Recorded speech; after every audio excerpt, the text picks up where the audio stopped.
네, 안녕하세요. 놀이치료사 유은입니다. 우리 오늘은 플로타임 놀이치료 접근의 두 번째 시간으로 전략에 대해서 한번 살펴보도록 하겠습니다. 플로타임을 어떻게 해야 될까? 네, 조금 고민이 많이 들잖아요.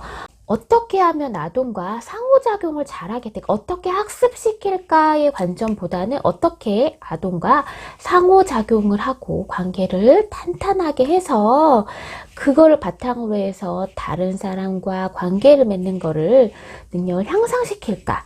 그 물음부터의 차이가 좀 있을 것 같아요. 만약에 아이가 역할놀이를 안 하네. 어떻게 가르치지가 아니라 어때요? 아이의 발달 수준에 맞춰가지고 어떻게 하면 얘가 의미 없는 행동을 하게 될 때 내가 그걸 가지고 주거니 받거니 역할놀이처럼 형태로 조금씩 해볼 수 있을까의 그런 관점을 보시면 될 것 같습니다. 아이들이요, 처음에도 관계가 탄탄하면 수용적이고 이 사람이 나한테 또 좋은 영향을 준다라고 이런 인식이 들면은 치료사의 행동을 모방을 하게 되거든요. 그래서 중요한 거는 모방을 제시하긴 하지만 아이가 조금 주도할 수 있게끔 기회를 준다라고 보시면 될 것 같아요. 간단히 말해서 플로타임은 사회성 및 상호작용 기술을 개선하기 시키는 발달 놀이치료다라고 보시면 될 것 같고 5가지 단계로 걸칩니다. 첫 번째는 관찰 단계예요. 관찰, 아이의 행동, 표정, 선호하는 감각, 그 다음에 이제 어떤 거는 좋아하는지, 어떤 거는 기피하는지, 언어 수준, 그런 것들을 세심하게 관찰해가지고 어떤 방식으로 접근하는 것이 좋을지 고민하는 단계입니다. 그럼 아이가 뭘 좋아하는지를 봐야 되잖아요. 예를 들어서 촉각에 민감하고 쉽게 불편감을 느끼는 아동의 경우에 자꾸 이제 귀엽고 예쁘다고 하면서 터치하려고 하는 그런 방식들은 오히려 더 어떻게 돼요? 그 아이는 그 자극이 싫기 때문에 관계를 방해하게 됐습니다. 그렇기 때문에 어떤 촉각을 좋아하는 아이일까, 시각에 민감한 아이일까, 청각에 예민한 아이일까 등등 아이 개별적인 특성을 좀 고려해 봐야 됩니다. 아동이 현재 무엇을 하고 싶어 하는지, 아동이 할 수 있는 것은 무엇인지 파악하는 것이 필요합니다. 발달에 지연의 문제가 있어도 아이들이 각각 욕구가 다 달라요. 그리고 발달의 격차, 차이도 되게 달라요. 개별적인 것으로 되게 다르기 때문에 그거 할 수 있는 것을 무엇인지 파악하는 게 중요합니다.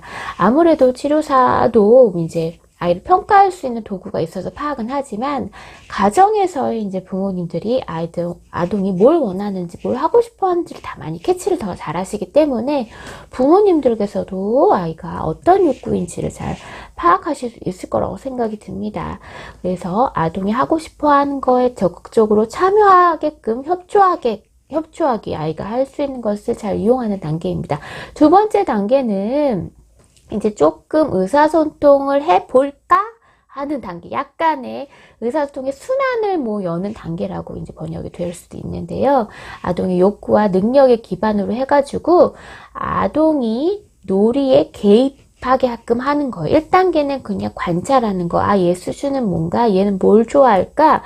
이럴 때 내가 어떻게 해주면 좋아할까? 관찰하는 단계라고 본다면 지금은 아동이 놀이에 개입하도록 하는 단계예요. 치료사는 아무래도 아이의 정서적인 부분도 잘 살펴야 되는 거고 그거를 기반으로 해서 아이가 어떻게 확장을 하게 될지 우리가 조금 어떤 걸 탐색을 해야 될 것 같아요.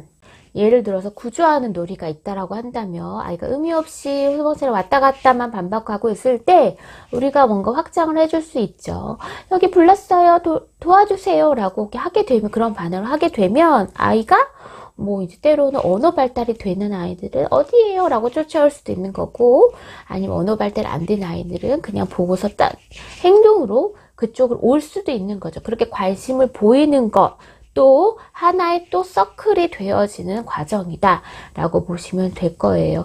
만약에 아이가 구조놀이에 관심이 없었다 라고 한다면 치료사의 반응에 어때요? 반응하지 않고 오지도 않고 소방차만 왔다 갔다 했을 거죠. 그런 거 수준에 따라서 다를 거고요. 3단계는 아이 주도에 따르는 것입니다. 이거는 아이들이요.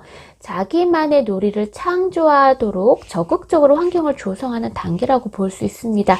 아이들이 놀이를 선택하고 주도를 할 수 있도록 해주는 거, 그 다음에 이제 우리가 상호작용을 잘 할 수 있도록 도와주는 역할이에요. 그걸 해주는 역할은 뭐냐면 아이는 이런 느낌 경험할 거죠. 나는 이 세상에 되게 큰 영향을 줄 수 있구나. 내가 이렇게 짠 이걸 선택했더니 이렇게 좋은 일들이 벌어졌어. 나의 행동은 이 세상에 많은 영향을 줄 수 있어 라고 느끼게 해주는 단계예요. 그렇기 때문에 우리가 아동을 잘 파악을 해서 뭔가 제시할 때라도 아이가 안 해! 할 만한, 거부할 만한 것을 제시하는 것이 아니라 그래 해볼래요 라고 하는 거를 제시하게끔 하는 거예요. 아이가 적극적으로 자기의 관심사와 다른 목표를 적으로 하기가 어렵잖아요. 그렇기 때문에 치료사는, 엄마는 타입을 배우시는 분이라면 치료사로서 제시했을 때 아이가 그거 한번 해볼까? 그거 한번 해볼래요? 라고 마음이 들 수 있는 놀잇감을 제시하거나 놀이 확장의 스토리를 제시하는 그런 목표가 되어줘야 됩니다. 그래서 아이가 기쁘게 제안을 받아들일 수 있는 게끔 하는 것이 이 단계라고 보시면 될 것 같아요. 그런 것에 아이가 노라고 하지만 않더라도 또 그냥 수용만 해줘도 그 관계가 어때요? 의사소통이 더 잘 되는 거잖아요. 그러니까 그렇다고 한다면 아이가 뭘 좋아하는지, 이때 아이가 어떻게 하면 좋을지 우리가 좀 예측을 해봐야 될 것 같기도 했습니다. 자, 그 다음에 네 번째로는 아동의 놀이가 확장이 되도록 도와주는 단계라고 할 수 있습니다. 이건 아까 3단계 때보다 더 높은 단계라고 볼 수 있어요. 확장이에요, 스스로. 아동의 놀이 방향을 결정하지만 적이고 정서적인 자극들을 하기가 아직은 좀 부족해요. 그래서 치료사가 그거를 리드할 수 있는 질문이나 자극들을 제시해 주는 거예요. 이때도 아이가 싫어할 만한 놀잇감, 싫어할 만한 놀이 스토리를 제시하기보다는 아이가 좋아할 만한 거, 아이 욕구랑 잘 맞을 만한 거, 아이가 요렇게 생각은 하고 있었지만 표현하지 않았던 것들을 치료사가 먼저 제시해주는 형태로 가야 될 것 같습니다. 그래서 요렇게 4단계까지가 단단하게 돼야 아이들이 스스로 확장을 하게 되는 것이고요. 마지막 5단계는요. 어떤 의사소통이 서로 주거니 받거니 주도성이 서로 왔다 갔다 하는 경우라고 볼 수 있습니다. 의사소통이 순환이 잘 되는 거, 지속이 된다라고 보는 단계라고 볼 수 있습니다. 이때는요. 여기서는 서클이라고 하는 개념들이 있잖아요. 내가 뭔가 어떤 행동을 했을 때 그 사람이 나한테 다시 또 반응을 해주는 거. 하나의 서클. 그 다음에 내가 또 다른 또 반응했더니 우리 아이들이 또 반응해주는 거 두 번째 서클. 3, 4 이렇게 소통을 잘하기 위해서는 이 서클의 수가 점점 많아야 되는 겁니다. 그래서 가정에서 그렇게 주거니 받거니를 좀 길게끔 해보는 연습들이 필요한 것 같습니다.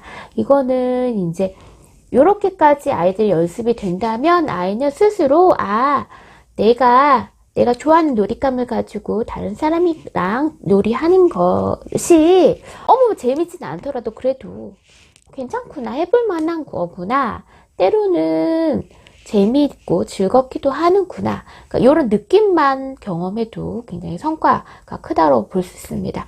그래서 5단계를 목표로 해서 우리 아이들은 이게 소통을 잘 하기 위해끔 하는 접근법 중에 또 하나입니다. 이 플로우 타임 놀이치료는 아무래도 이제 발달 지연이 있는 아이들한테 하면 좀 더 효과가 더 많이 있을 것 같습니다. 가정에서 20분 미만에 짧게 놀이하는 것을 여러 번 반복을 해서 그 안에서 아이가 주도하는 놀이 재미있구나. 그 다음에 누군가 제안했을 때 그 제안도 수용해서 스스로 확장하기도 하고 표현해보는 그런 경험들이 아마 굉장히 많은 연습을 통해서 점진적으로 나갈 것 같습니다. 발달 지연에 문제가 있는 아이들은 치료 장면에서도 해봤지만 단기간에 그 심리적인 문제 있는 아이들처럼 드라마틱하게 효과가 확 변화되기는 좀 어렵지만 다만 점진적으로 꾸준히 한다면 조금씩 향상된 모습을 보일 수 있을 거라고 생각이 듭니다. 네, 오늘은 이 플로우타임 놀이치료 접근법에 대해서 알아봤습니다.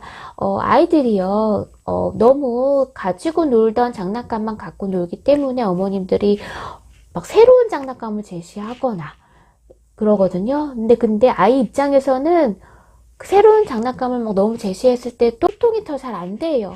오히려 좋아하는 장난감에부터 시작이 되어줘야 됩니다.